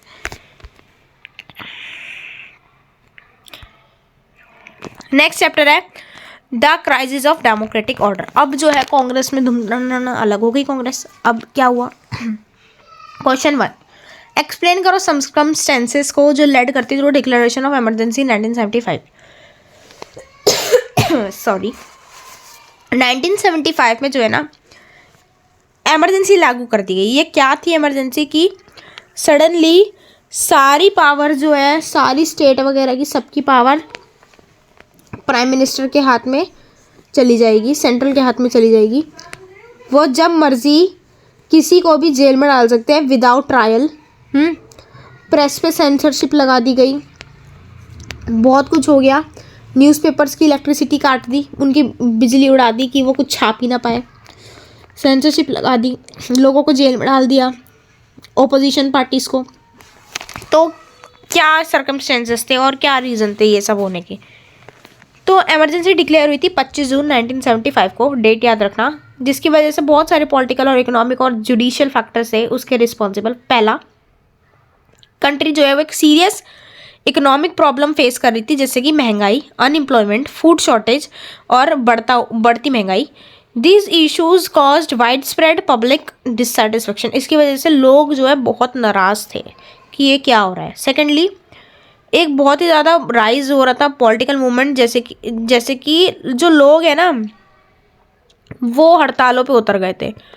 फिर उनकी जो ये पब्लिक मूवमेंट है वो पॉलिटिकल मूवमेंट में बदल जा रही है। जैसे कि जयप्रकाश नारायण ने मूवमेंट किया था बिहार में, स्टूडेंट्स, जो कि स्टूडेंट प्रोटेस्ट था पूरा। गुजरात में भी हुआ था एक प्रोटेस्ट जो डिमांड कर रहा था रेजिग्नेशन ऑफ इंदिरा गांधी, कि इंदिरा गांधी को हटाओ, टोटल रेवोल्यूशन लाओ। Thirdly, the Allahabad high court judgement, Allahabad high court ने जो जजमेंट दी थी 1975 में, डिक्लेयर कर दिया गया था इंदिरा गांधी के जो इलेक्शन है वो लोकसभा में इनवैलिड है। साथ ही साथ उनको कुछ टाइम दिया गया था कि इस टाइम तक अपनी मेजोरिटी लाओ वरना आपको हटा दिया जाएगा, जिसकी वजह से सीरियस पॉलिटिकल क्राइसिस आ गए थे। गवर्नमेंट ने जस्टिफाई किया economic emergency by claiming that, government ने कैसे जस्टिफाई किया कि इमरजेंसी को, उन्होंने बोला इमरजेंसी लगानी ज़रूरी थी क्योंकि एक नेशनल थ्रेट, मतलब नेशनल यूनिटी के लिए थ्रेट बन रहा था, इंटरनल सिक्योरिटी थी और साथ ही साथ पॉलिटिकल इंस्टेबिलिटी थी। ठीक है, इसी वजह से उन्होंने इमरजेंसी को डिक्लेयर किया under article 352 of the constitution. What is emergency of 1975? Describe as a crisis of democratic order. Okay, so जो 1975 में इमरजेंसी लगी थी वो कैसे क्राइसिस थी डेमोक्रेटिक ऑर्डर के लिए। तो मेजर फीचर क्या थे? इमरजेंसी जो है उसको क्राइसिस बोला गया डेमोक्रेटिक ऑर्डर में क्योंकि वो सेवरली बहुत गंभीर तरीके से वीक कर रही थी डेमोक्रेटिक इंस्टीट्यूशन को। साथ ही साथ इमरजेंसी के दौरान सारे फंडामेंटल राइट जो है सस्पेंड हो जाते हैं, कि सारे लोगों के जो है मौलिक अधिकार उनसे छीन लिए जाते हैं। इमरजेंसी के टाइम पे जब इमरजेंसी लगती है तो सबके अधिकार जो है वो गायब हो जाते हैं, स्पेशली राइट टू फ्रीडम, या फिर वो ना कोर्ट में भी अपील नहीं कर सकते, अप्रोच नहीं कर सकता सिटीजन अगर इमरजेंसी लग गई तो। ये स्ट्रिक्ट सेंसरशिप हो जाती है प्रेस के ऊपर, न्यूज़पेपर पे, और were forced to publish government approved newspaper only, जो गवर्नमेंट बोलेगी वही करना पड़ेगा न्यूज़पेपर वालों को भी। जब judiciary and parliament were weak and constitutional amendment reduce the power of court, although emergency जो थी एक वो कॉन्स्टिट्यूशनल इन फोरम है, it functioning was authoritarian creating a serious crisis for democracy. Third question की शाह कमीशन जो है उनको क्यों अपॉइंट किया गया 1977 में, और इसका मेन फाइंडिंग क्या थी। जो शाह कमीशन थी उनको अपॉइंट किया गया 1977 में by the Janata party government. Janata Party ने किया appoint to investigate the excess committed during the emergency. जो the commission examine cases of misuse of power, इस शाह कमीशन ने एग्जामिन किया था कि इमरजेंसी को जो है उसका मिसयूज़ किया गया, उसकी पावर को, इलीगल लोगों को अरेस्ट किया गया है, प्रेस पे सेंसरशिप लगा दी गई, फोर्स किया गया लोगों को, अब्यूज़ किया गया अथॉरिटी को बाय गवर्नमेंट ऑफिशियल्स, तो ये सब एग्जामिन किया गया। और उस शाह कमीशन ने ये रिवील किया कि जो इमरजेंसी थी ना उसका पर्सनल काम के लिए ही मिसयूज़ किया गया था, was misused for personal and political interest, and democratic right were deliberately suppress, और डेमोक्रेटिक राइट को डेलिबरेटली जो है सप्रेस किया गया था। और द रिपोर्ट एक्सपोज की जो सीरियस वायलेशन था सिविल लिबर्टी का, highlighted the need for safeguard to prevent future misuse of emergency. ठीक है, मतलब कि उस रिपोर्ट में बताया गया कि जो आपातकाल है, मतलब कि इमरजेंसी है, उसका उपयोग जो है पॉलिटिकल स्वार्थ, मतलब कि राजनीतिक स्वार्थ के लिए किया गया, और लोकतांत्रिक अधिकारों का जो है उल्लंघन भी हुआ, और इससे भविष्य में आपातकाल मतलब कि इमरजेंसी का दुरुपयोग को रोकने की आवश्यकता स्पष्ट की गई कि फ्यूचर में कोई ऐसे इमरजेंसी ना लगाए। 1977 में जो इलेक्शन हुए हम उसमें देखा गया कि जो ओपोजिशन है वो पावर में आ रही है पहली बार सेंटर में, मतलब कि जो प्राइम मिनिस्टर वाले इलेक्शन होते हैं इसमें पहली बार कोई और ओपोजिशन पार्टी जो है वो आने वाली थी सेंटर में, सेंट्रल पावर में, कांग्रेस की जगह। तो इसके क्या रीज़न हो सकते हैं? तो सेंट्रल 1977 इलेक्शन में, जनरल इलेक्शन में जो है हिस्टोरिकली ऐसा देखा गया इलेक्शन के इतिहास में पहली बार ऐसा हो रहा था कि कांग्रेस हार रही थी।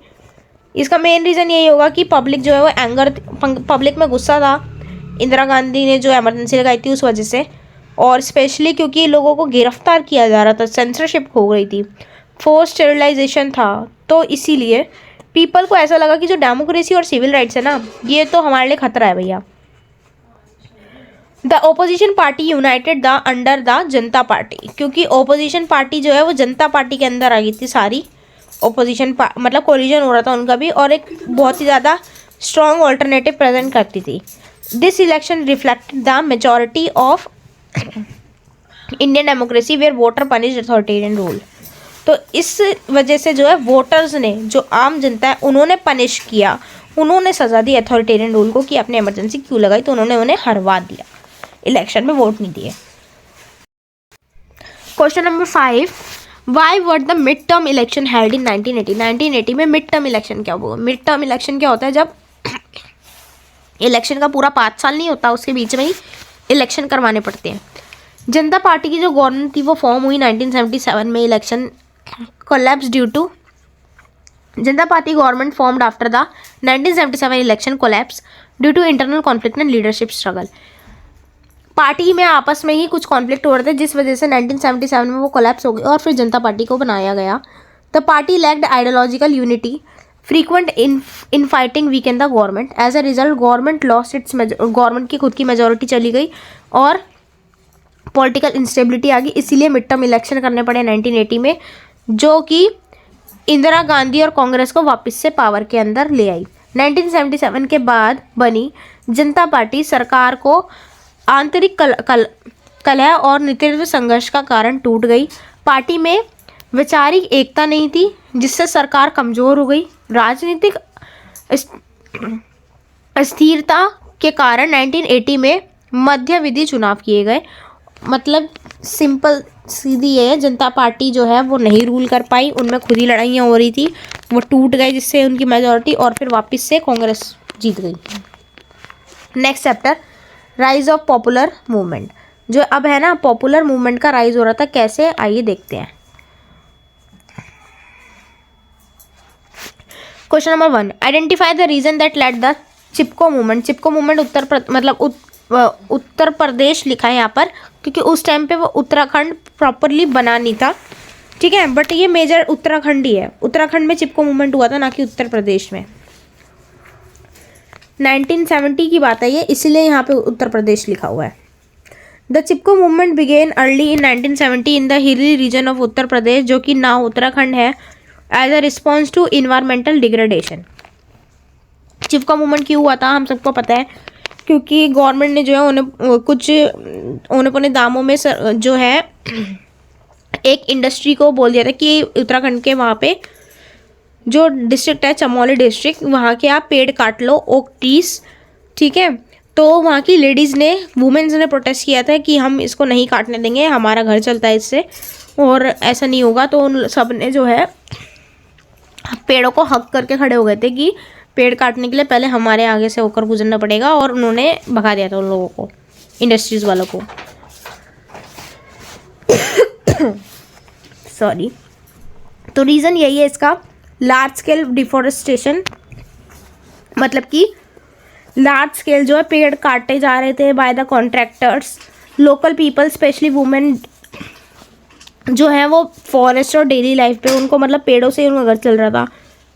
साथ ही साथ गवर्नमेंट ने जो अलाउ कर दिया था कॉमर्शियल लॉगिंग, और लोकल नीड्स को गवर्नमेंट ने इग्नोर किया था। इम्पैक्ट क्या था इस मूवमेंट का, विलेजर्स जो है उन्होंने नॉन वायलेंट तरीका यूज़ किया था, वो पेड़ों को हक करके खड़े हो गए थे, उन्होंने लड़ाई झगड़ा तो नहीं किया था, जिसकी वजह से नेशनल अवेयरनेस बनी अबाउट इन्वायरमेंटल प्रोटेक्शन। गवर्नमेंट ने इम्पोज किया ban on tree felling in Himalayan region. It become a symbol of people partitions in environmental movements. The Bharatiya Kisan union BKU is leading organisation highlighting the problem of farmers. BKU जो है वो farmer की problems को highlight करती है। What issue did it rise, उन्होंने क्या issue rise किया 1990 में, और वो कितने सक्सेसफुल हुए थे। तो भारतीय किसान यूनियन जो है वो इमर्ज हुई थी as a powerful farmer movement in 1970, especially in western Uttar Pradesh. उन्होंने क्या इशू राइज किए थे, सबसे पहले तो उन्होंने बोला था कि हाई मिनिमम सपोर्ट प्राइजेस, जो बहुत ही ज़्यादा लो मिनिमम सपोर्ट प्राइजेस दिया जाता था फार्मर्स को क्रॉप्स के लिए, फसल के लिए, जो सरकार बताती है ना कि आप इतने रुपए में अगर इतने रुपए में बिक रहा है तो बेच दो, इतने रुपए से ज़्यादा में बेच दो, वरना इतने रुपए में हम खरीद लेंगे, ठीक है, कम में मत बेचना।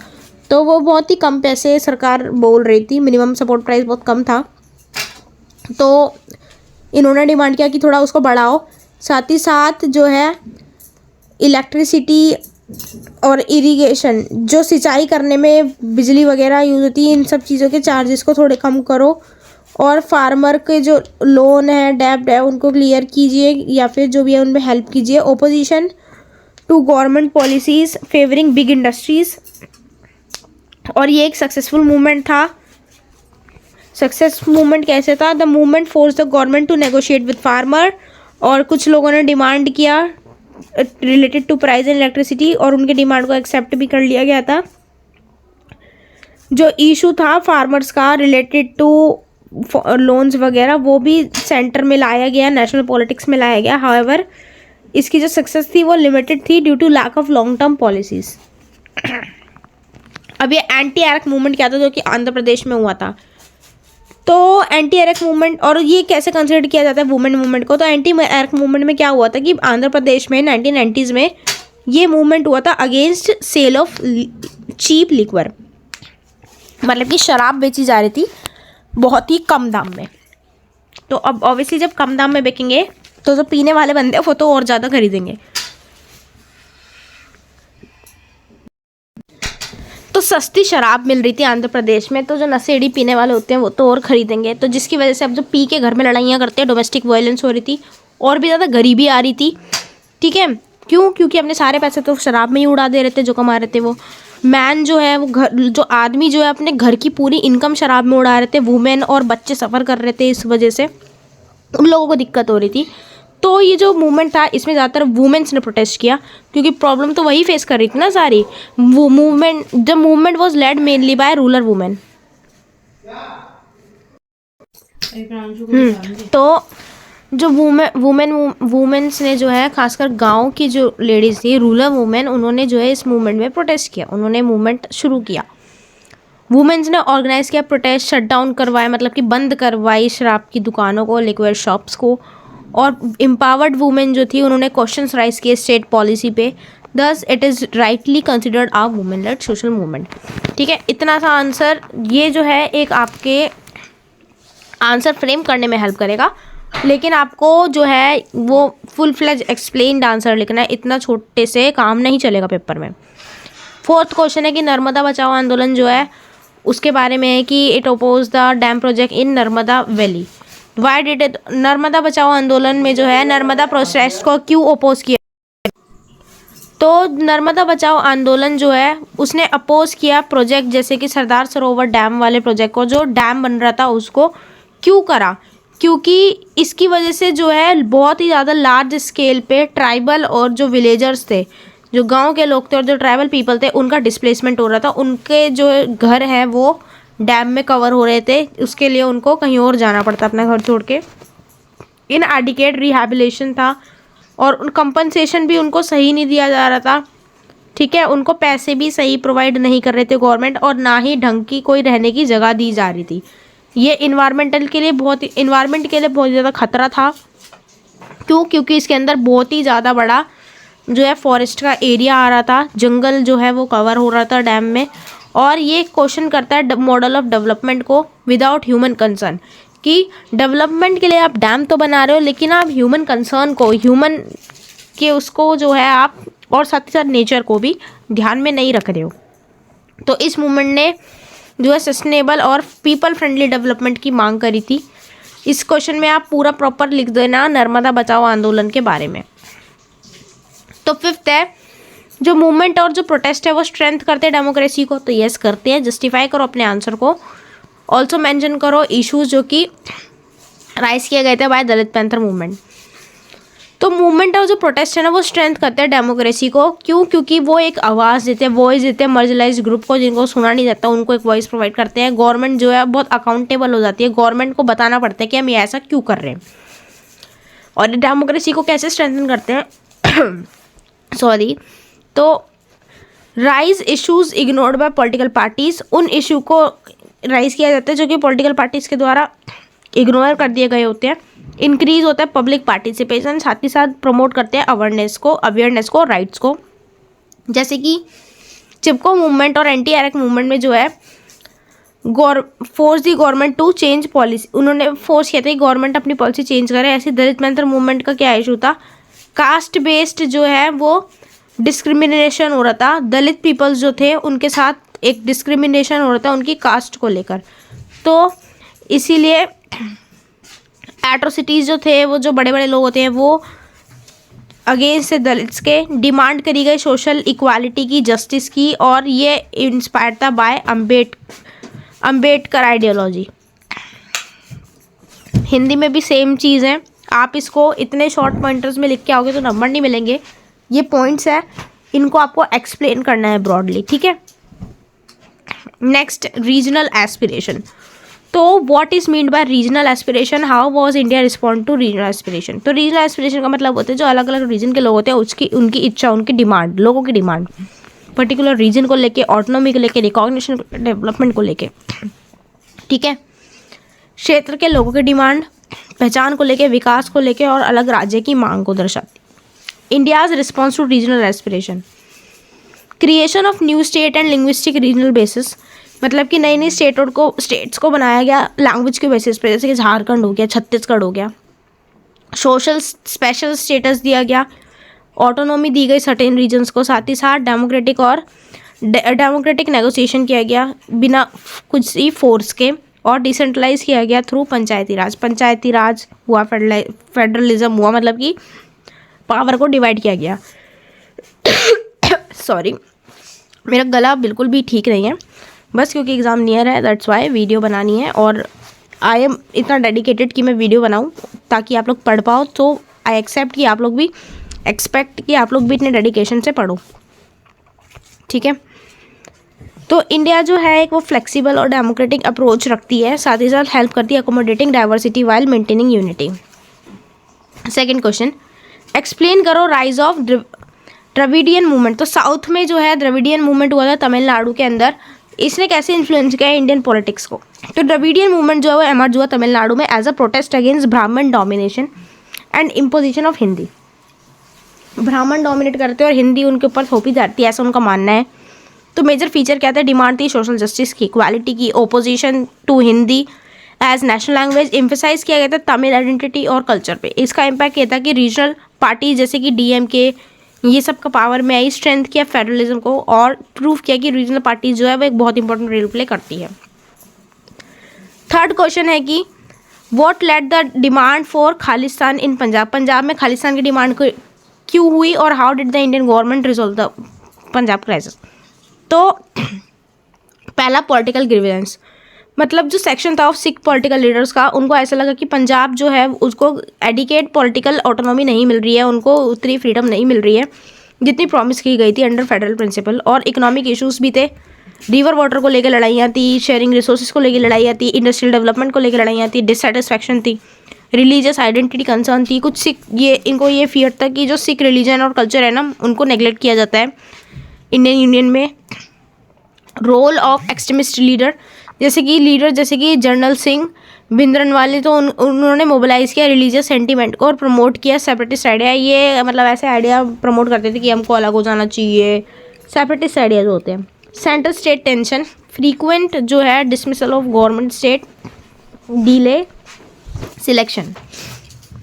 तो इसका रिजोल्यूशन क्या निकाला, पंजाब क्राइसिस का ऑपरेशन ब्लू स्टार हुआ था। ऐसा माना गया था जो सिख होली टेम्पल है, गोल्डन टेम्पल, उसको जो है, तो जो सिख होली टेम्पल है गोल्डन टेम्पल, उसको हेडक्वार्टर बना रहे थे हथियारों का। तो ऑपरेशन ब्लू स्टार चला था 1984 में, आर्मी भेजी गई थी ताकि इस प्रॉब्लम को रिजॉल्व कर सके। Through it restored state control, it hurt Sikh sentiment, जिस वजह से जो है गोल्डन टेम्पल थोड़ा टूट भी गया था। तो सिख सेंटीमेंट जो है बहुत ज़्यादा हर्ट हुए थे। पॉलिटिकल इनिशिएटिव लिए गए, कुछ सालों बाद वायलेंस हुई बहुत ज़्यादा, मतलब आफ्टर ईयर्स ऑफ वायलेंस बहुत सालों तक वायलेंस चली। गवर्नमेंट ने shift toward the dialogue and reconciliation. Rajiv Longowal accord हुआ था 1985 में। कुछ सिख जो है डिमांड कर रहे थे related to river water, territorial dispute and great economy, Rajiv Longowal accord जो है वो इंपॉर्टेंट है, पेपर में आ सकता है। ठीक है, restoration of democratic process, election हुए थे पंजाब में 1992 में, जिसमें क्या हुआ था, इलेक्टेड ताकि कोई गवर्नमेंट इलेक्ट हो अच्छे से, और forms action against militancy. Next question, explain issues related to Jammu and Kashmir, how was democracy been restored there. Jammu and Kashmir का इशू तो चलता ही आ रहा है। इंडिया ने जो है वो इंस्ट्रूमेंट ऑफ असेशन साइन किया था जम्मू एंड कश्मीर के साथ कि आप ना पाकिस्तान के पार्ट बनो ना इंडिया के पार्ट बनो, आप बट स्टैंडस्टिल रहो। लेकिन वो इंस्ट्रूमेंट ऑफ असेशन साइन करके इंडिया के अंदर, मतलब इंडिया का पार्ट उनको बनाना चाहते थे, और हो गया था साइन। 1947 के बाद जम्मू एंड कश्मीर ने जो है साइन कर लिया था। बहुत ज़्यादा इशू हुए थे उसके बाद भी, लीडिंग इसकी वजह से पाकिस्तान के साथ हमारे डिस्प्यूट्स हो गए। पाकिस्तान कहता है कश्मीर हमारा है। एक्सटर्नल इंटरफेरेंस हो रहा था, पाकिस्तान जो है इन्वॉल्व होता था क्रॉस बॉर्डर टेररिज्म में, टेररिस्ट अटैक करता रहता था, वो बार बार कश्मीर में लोग भेजता था अपने, और कंटिन्यू इंस्टेबिलिटी आ रही थी रीजन में। इंटरनल पॉलिटिकल इंस्टेबिलिटी आ गई, इलेक्शन जो है वो फेल हो रहे थे वहीं पर कश्मीर में। आर्टिकल 356 के अंदर जो है मिसयूज हुआ था उसका। डिमांड आई ऑटोनॉमी की और सेपरेटिज्म की। ह्यूमन राइट्स में प्रॉब्लम आ रही थी, ह्यूमन राइट कंसर्न हो रहे थे। ठीक है, वहाँ पे भी मतलब यही सब दंगे फसाद चल रहे थे, टेररिस्ट अटैक हो रहा था, तो ह्यूमन राइट तो वॉयलेट होंगे ही। इसको रिस्टोर कैसे किया गया, इलेक्शन को होल्ड कर दिया गया, साथ ही साथ पीस इनिशिएटिव लिए गए, पॉलिटिकल ग्रुप्स में कॉन्फिडेंस बिल्ड हुआ, मिलिटेंसी फोर्स को कम किया गया थोड़ा कि मिलिट्री पावर इतनी, मतलब इतना मिलिट्री मत भेजो वहाँ पे, इंडिया की तरफ से भी और पाकिस्तान की तरफ से भी। साथ ही साथ इकोनॉमिक डेवलपमेंट और इंफ्रास्ट्रक्चर प्रोजेक्ट के ऊपर काम किया गया, फेथ दिखाया गया डेमोक्रेटिक गवर्नेंस पे, स्ट्रेंथ किया गया इंस्टीट्यूशन को, एफर्ट दिए गए ताकि इंश्योर हुआ फेयर एडमिनिस्ट्रेशन। ये हिंदी में वही सेम चीज़ें हैं, आप चाहे तो इसका स्क्रीनशॉट भी ले सकते हैं। Fifth question, how do regional aspiration strength करती है इंडियन डेमोक्रेसी को, गिव एग्जांपल। तो प्रमोट करती है पार्टीशन एंड इंक्लूजन, मतलब कि जो रीजनल डिमांड होती है ना वो रिकॉग्नाइज की जाती है, फिर पीपल जो है वो इंक्लूड होते हैं डेमोक्रेटिक प्रोसेस में, इसकी वजह से पॉलिटिकल पार्टिसिपेशन और फेथ बढ़ता है डेमोक्रेसी के अंदर। स्ट्रेंथ किया जाता है फेडरलिज्म को, पीस मतलब इससे शांति बनाई जा सकती है, peace resolution of conflict, respect दी जाती है हर डाइवर्सिटी को, साथ ही साथ इंप्रूव होता है गवर्नेंस एंड डेवलपमेंट। ठीक है, जैसे कि क्रिएशन ऑफ न्यू स्टेट, जैसे तेलंगाना 2014 में बना, छत्तीसगढ़, उत्तराखंड एंड झारखंड 2000 में बने, were created to meet regional aspiration. जो आपस के रीजन के जो लोग थे उनकी जो एस्पिरेशन थी उनको ध्यान में रखते हुए बनाए गए ये बाद में, छत्तीसगढ़, उत्तराखंड, तेलंगाना, ये सब। ठीक है, accommodation of regional movement, Mizo movement हुआ, पीसफुल नेगोशिएशंस के लिए मिजोरम अकॉर्ड हुआ, लिंग्विस्टिक रिऑर्गेनाइजेशन हुआ स्टेट्स का, लोगों को रीजनल एस्पिरेशन को ध्यान में रख के, तो भाषा के आधार पे हमने स्टेट को डिवाइड किया था, कॉन्स्टिट्यूशन के द्वारा कुछ ऑटोनॉमी दी गई लोगों को, है ना। Next chapter, recent development in Indian politics. तो पहला क्वेश्चन यही आ सकता है इससे कि एक्सप्लेन करो meaning of collision politics, why did collision government become a regular feature of Indian politics. तो कोलिजन का मतलब क्या होता है, जब वो सिचुएशन जब कोई सिंगल पार्टी जो है उनको क्लियर मेजॉरिटी नहीं मिलती लोकसभा में, तो वो दो या दो से ज़्यादा पार्टी इकट्ठी होकर अपनी सरकार बनाती है, उसको कहते हैं कोलिजन गवर्नमेंट। ठीक है, तो कोलिजन गवर्नमेंट जो है वो एक कॉमन बन गई इंडिया के अंदर 1989 के बाद, इन रीजन की वजह से। पहला, डिक्लाइन हो गया था कांग्रेस का डोमिनेंस। दूसरा, रीजनल पार्टीज बढ़ रही थी। थर्ड, फ्रेगमेंट, जो वोटर्स है वो फ्रेगमेंट होते, मतलब कि वोटर बिखर रहे थे, voter started supporting different parties, अलग अलग पार्टीज को सपोर्ट करने लगे थे voter. Need for stable government, हमको एक स्टेबल गवर्नमेंट चाहिए थी। ठीक है, तो 1989 के बाद जो है भारत के संगठन में सरकार बनने में मुख्य कारण इस प्रकार है। कांग्रेस ने प्रभुत्व का अंत, मतलब कि कांग्रेस का एंड हो रहा था, क्षेत्रीय दलों का उदय, रीजनल पार्टीज आ गई थी, मतदाताओं की मतदाता जो है वो वोटर्स जो है वो डिवाइड हो रहे थे, साथ ही साथ स्थिर सरकार की आवश्यकता थी। What is mean bye defection, explain the anti defection law and its significance. Defection का मतलब होता है वो सिचुएशन जिसमें जो एक इलेक्टेड रिप्रेजेंटेटिव है अपनी पार्टी चेंज कर दे, जो रिप्रेजेंटेटिव जीत चुका है वो बाद में अपनी पार्टी छोड़ के किसी और पार्टी को ज्वाइन कर ले फॉर पर्सनल या फिर पॉलिटिकल गेन, तो वो होता है डिफेक्शन। तो to control this anti defection law आया through 52nd constitution amendment act 1985 में। तो मेन प्रोविजन क्या था इस लॉ का कि लेजिस्लेचर जो है वो अपनी membership can lose membership if he see voluntary leave the party. अगर लेजिस्लेचर में जो है वो अपनी मेंबरशिप खो देगा अगर उसने जीतने के बाद अपनी इच्छा से खुद ही वॉलंटियरली जो है पार्टी छोड़ दी तो। और voting against party instruction, party के इंस्ट्रक्शन के अगेंस्ट अगर उसने वोट किया तो वो डिस्क्वालीफाई कर दिया जाएगा। साथ ही साथ स्पीकर डिसाइड करेगा डिफेक्शन केस को। सिग्निफिकेंस क्या थे, इससे इंश्योर हुई स्टेबिलिटी ऑफ गवर्नमेंट, रिड्यूस हुई अनएथिकल पॉलिटिकल प्रैक्टिसेस और स्ट्रेंथ हुई party discipline. Third question, explain करो the concept of develop political competition, how it increase in recent year. तो पॉलिटिकल कंपटीशन जो है वो बोला जाता है स्ट्रगल और कॉमन पॉलिटिक्स पार्टीज के बीच में जो होती है जीतने के लिए, पब्लिक सपोर्ट के लिए, इलेक्शन के लिए। राजनीतिक प्रतिस्पर्धा का अर्थ है राजनीतिक दलों के बीच में सत्ता के लिए संघर्ष। ठीक है, तो इंक्रीज इन पॉलिटिकल कंपटीशन में क्या आता है, मल्टी पार्टी सिस्टम, मतलब कि जहाँ पे बहुत सारी पार्टीज इकट्ठा होकर लड़ती हैं, कॉन्टेस्ट करती है इलेक्शन को। End of one party dominance, किसी कोई एक पार्टी जो कांग्रेस जब से जीती जा रही थी उसका एंड हो गया। अब no party can easily dominate Indian politics now. Active voters in media, voters aware हो गए, मीडिया ने एक स्ट्रॉन्ग रोल प्ले करना शुरू कर दिया, फ्रीक्वेंट इलेक्शन होने लग गए। What is mean by popular movement, explain the role of popular movement in India. तो पॉपुलर मूवमेंट का मतलब होता है मास मूवमेंट, जिसमें बहुत सारे लोग इकट्ठा होकर कोई मूवमेंट करते हैं, जो कि ऑर्डिनरी लोग होते हैं, आम जनता होती है, अपनी वो आवाज़ उठाते हैं against injustice, exploitation, government policy. ये जो मूवमेंट होती है जनरली नॉन पार्टी बेस्ड होती है, मतलब कि इसमें कोई पॉलिटिकल पार्टी इन्वॉल्व नहीं होती और ये फोकस करते हैं सोशल और इकोनॉमिक पॉलिटिकल इशू पे। पॉपुलर मूवमेंट जो है वो राइज होती है पब्लिक, उससे जो है पब्लिक अवेयरनेस बढ़ती है, आम नागरिकों के अंदर अवेयरनेस आती है, जैसे कि इन्वायरमेंटल इशू हो गया, करप्शन हो गया, फार्मर राइट्स हो गया। प्रेशर किया जाता है गवर्नमेंट को, जैसे चिपको मूवमेंट था, गवर्नमेंट को प्रेशर किया गया कि ये सब जितना भी तुम हरकतें कर रहे हो वापस लो।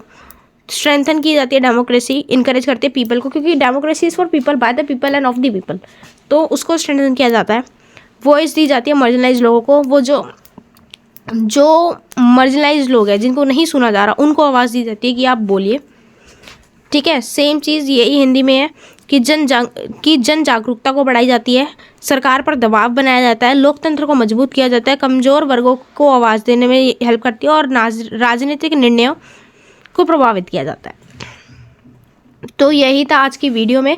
It was your complete class 12 political science most important question answers in both medium English and Hindi.